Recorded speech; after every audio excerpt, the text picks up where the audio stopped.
Hello guys, welcome to Tech India Extreme. सबसे पहले आज का टॉपिक है मोबाइल का बैटरी क्यों ड्रेन होता है। मतलब फेक चार्जिंग, जिसे आम भाषा में फेक चार्जिंग भी बोलते हैं, हमारे टेक्नीशियन की भाषा में।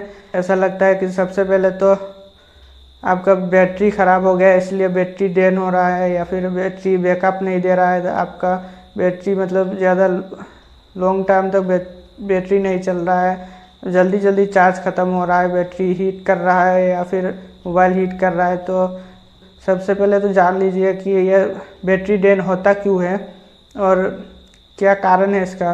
तो इसका तो बहुत सारा कारण होता है, लेकिन सबसे पहले मैं बता दूं कि अगर ये बैटरी को रात को लगा के छोड़ जाते हैं और सुबह देखते हैं कि बैटरी चार्ज तो हुआ है, लेकिन फिर थोड़ा 5-10 मिनट यूज़ करने के बाद बैटरी ख़त्म हो जाता है, या फिर परसेंट उठ रहा है, 1% इसका चार्ज बढ़ रहा है, या फिर तो और आप देखते हो कि वो चार्ज भी बहुत जल्दी जल्दी ख़त्म हो जा रहा है और मोबाइल भी हीट करने लगता है। तो इसका रीज़न क्या है? मतलब इसका और भी बहुत कुछ प्रॉब्लम होता है। मतलब बैटरी ड्रेनिंग, जैसे मतलब हम लोग टेक्निकल भाषा में से बोलते हैं बैटरी ड्रेन होना, या फिर फेक चार्जिंग का प्रॉब्लम बोलते हैं उसको। तो सबसे पहले तो आपको क्या करना है कि बैटरी आपको लगता है कि बैटरी चेंज करने से कि मतलब ये तो बैटरी का प्रॉब्लम है, बैटरी ड्रेन हो रहा है, बैटरी बैकअप नहीं दे रहा है, पुराना हो गया है तो बैटरी ऐसा ही कर रहा है। तो आप किसी टेक्नीशियन के पास जाते हो, उसको दिखाते हो बैटरी टेक्नीशियन को बोलते हो कि मेरा बैटरी चेंज कर दो, मेरा बैकअप नहीं दे रहा है बैटरी का।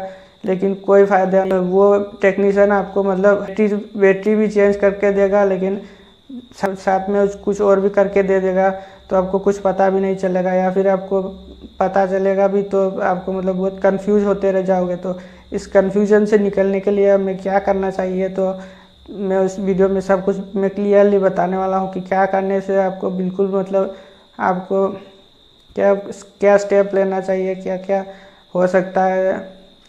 तो मैं इस वीडियो में कंप्लीट में बताने वाला हूँ, आप वीडियो को फुल वॉच कीजिएगा। तो सबसे पहले तो आपका ये बैटरी ड्रेन का प्रॉब्लम, जो फेक चार्जिंग जो भी है, ये प्रॉब्लम जो हो रहा है, तो इसका सबसे पहला कारण है आपका मोबाइल का चार्जर जो है वो आप एक बार चेंज करके देख लीजिए, और या फिर डाटा केबल जो है, चार्जर और डाटा केबल ये दोनों आप चेंज करके देख लीजिए। और उसके बाद भी अगर नहीं होता, आपने देख लिया, लगा के देख लिया 1-2 घंटा, उसके बाद भी आपका प्रॉब्लम सोल्यूशन नहीं हो रहा है, तो आप टेक्नीशियन के पास जाते हो और प्राइस बजट नहीं होता आपके पास, आप चाहते हो कि सस्ते में नहीं हो जाए, तो सस्ते में ही होता है ये काम। आपको बैटरी बदलने की ज़रूरत है ही नहीं। बैटरी कभी ये लिथियम बैटरी, मोबाइल का लिथियम बैटरी कभी ख़राब ही नहीं होते, ज़्यादातर 99% केस में ज़्यादातर ख़राब ही नहीं होते। मतलब आप जब तक चला रहे हो 2-3 साल, जितने साल आप मोबाइल चला रहे हो उस वक्त तक चलता रहता है ये बैटरी, लिथियम बैटरी, इसलिए बहुत बढ़िया होता है। आपको क्या करना है, सबसे पहले तो मोबाइल का चार्जर जो है से आप चार्जर और केबल को आप चेंज करके देख लेना है। उसके बाद भी अगर प्रॉब्लम सेम बना रहता है तो सबसे पहले तो आपको टेक्नीशियन के पास जाना है और बोलना है कि आपको चार्जिंग जैक चेंज करवाना है करके। तो आपको वो चार्जिंग जैक नया लगा के दे देगा, तो आप देखेंगे कि आपका चार्जिंग बिल्कुल फास्ट हो गया है, मतलब बहुत बढ़िया पहले के जैसा हो गया है, आपको बैटरी चेंज करने की भी ज़रूरत नहीं पड़ी। तो ये मतलब ऐसा क्यों होता है? तो सबसे पहले तो ये जानने के लिए आपको पहले ये समझना होगा कि आपका मोबाइल कितना पुराना है, मतलब कितने साल से यूज़ कर रहे हो, या फिर 3-4 महीने हुए हैं, या फिर नया मोबाइल ख़रीदे हो। तो अगर आपका मोबाइल अगर आपने नया ख़रीदा हुआ है, तो उसमें अगर फिर भी प्रॉब्लम आ रहा है, तो ये आपके मोबाइल थोड़ा लो क्वालिटी का मोबाइल होगा, या फिर मोबाइल में सर्किट जो है ऐसा बना हुआ है, मतलब थोड़ा लो क्वालिटी का समझ लीजिए आप। इसमें क्या होगा, मोबाइल जब हीट करने लगेगा, आपके कंपोनेंट्स हीट करने लगेगा जब, तभी आपका बैटरी भी बैटरी भी ड्रेन कर जाएगा और बैटरी बैकअप बिल्कुल नहीं देगा।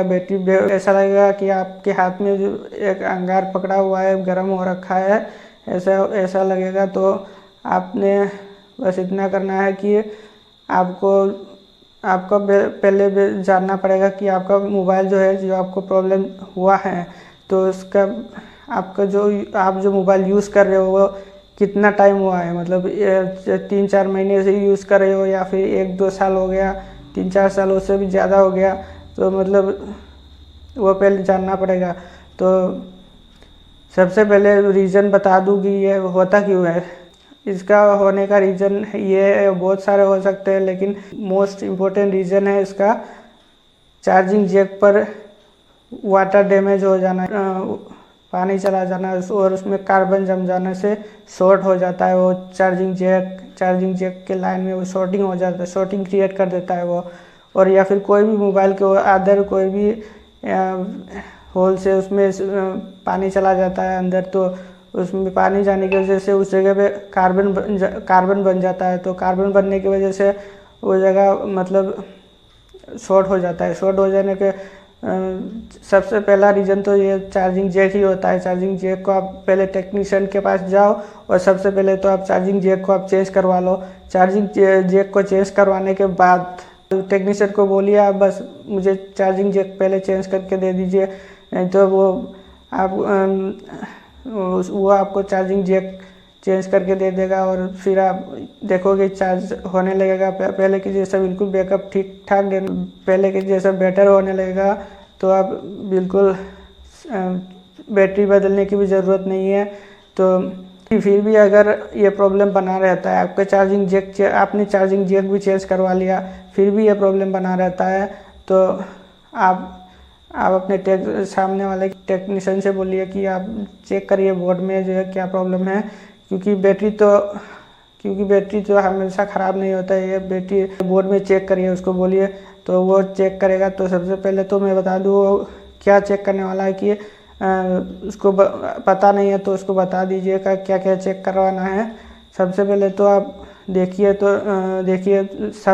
सब बोर्ड से मेन बोर्ड का जो बीबस का पॉइंट है, बीबस का पॉइंट मतलब चार्जिंग का पॉइंट होता है, मतलब अंदर मोबाइल के अंदर जो भी मतलब चार्जिंग का पॉइंट होता है वो होता है बीबस का पॉइंट बोलते हैं उसको, BCH भी बोलते हैं उसको।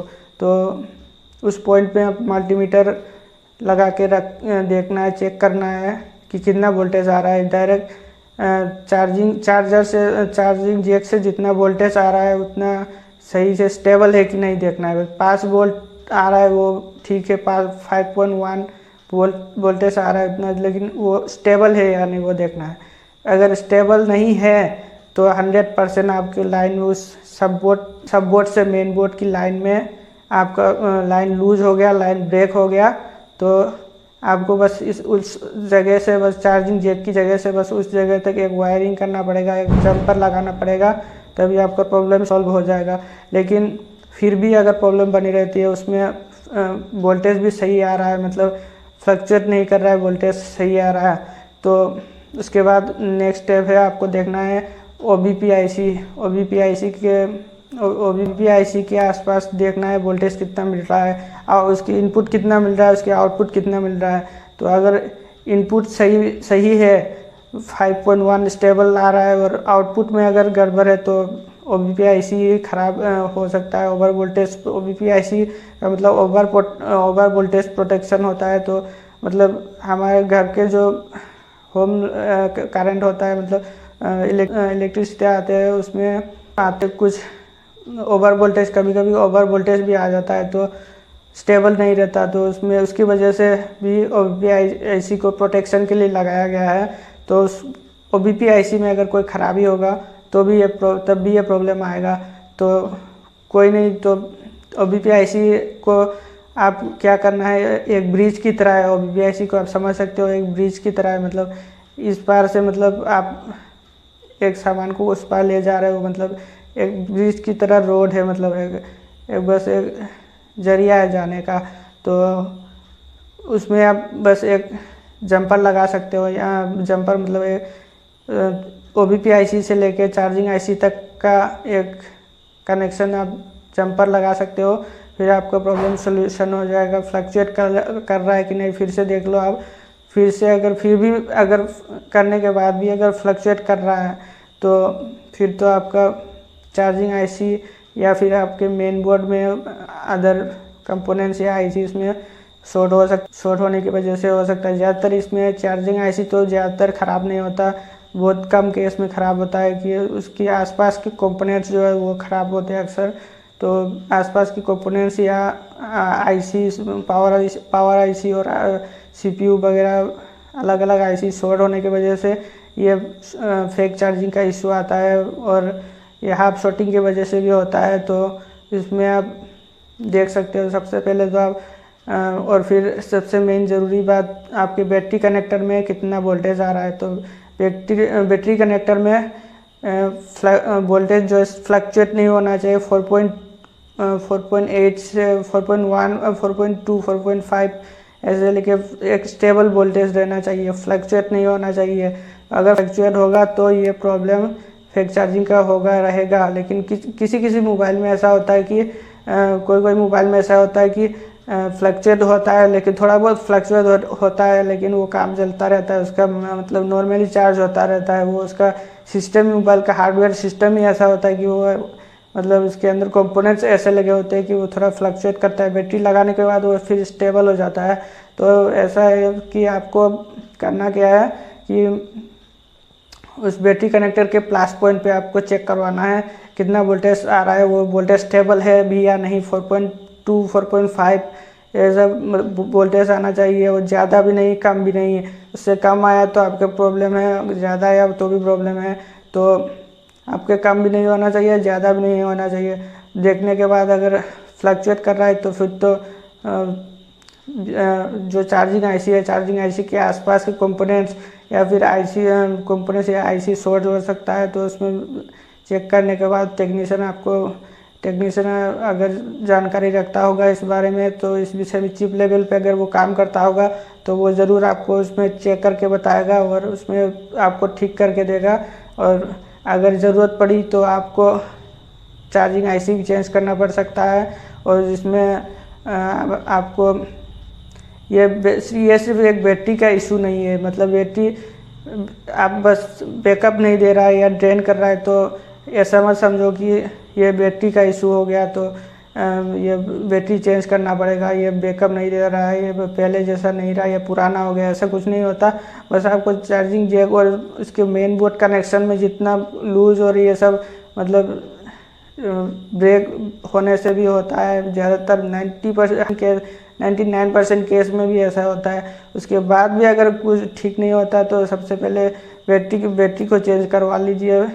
एक नया बैटरी लगा के देख लीजिए, उससे हो गया तो ठीक है, नहीं तो आप मेन बोर्ड में आपका कोई आईसी ख़राब होगा या फिर पावर आईसी भी ख़राब हो सकता है या फिर सीपीयू भी हाफ शॉर्टिंग की वजह से भी ये होता है।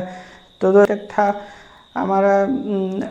मिलते हैं अगले नए वीडियो में, तब तक के लिए हमारे चैनल को सब्सक्राइब भी ज़रूर कर लीजिएगा और नए इंटरेस्टिंग टॉपिक्स पे मैं वीडियो बनाऊंगा। आपको बस इतना करना है कि आपका जो भी प्रॉब्लम फेस करना पड़ रहा है लाइफ में, कोई भी प्रॉब्लम हो, मतलब जितने भी प्रॉब्लम हो रहे हैं आप मुझे बता सकते। नीचे डिस्क्रिप्शन में दे दिया है, तो आप मुझसे सोशल मीडिया के ज़रिए आप मुझसे कांटेक्ट कर सकते हो। मुझे बस टेक्स्ट मैसेज या पिक्चर सेंड कर देना है, तो मैं उस प्रॉब्लम का मैं सल्यूशन दूंगा आपको ज़रूर मैं उस पर रिप्लाई करूंगा।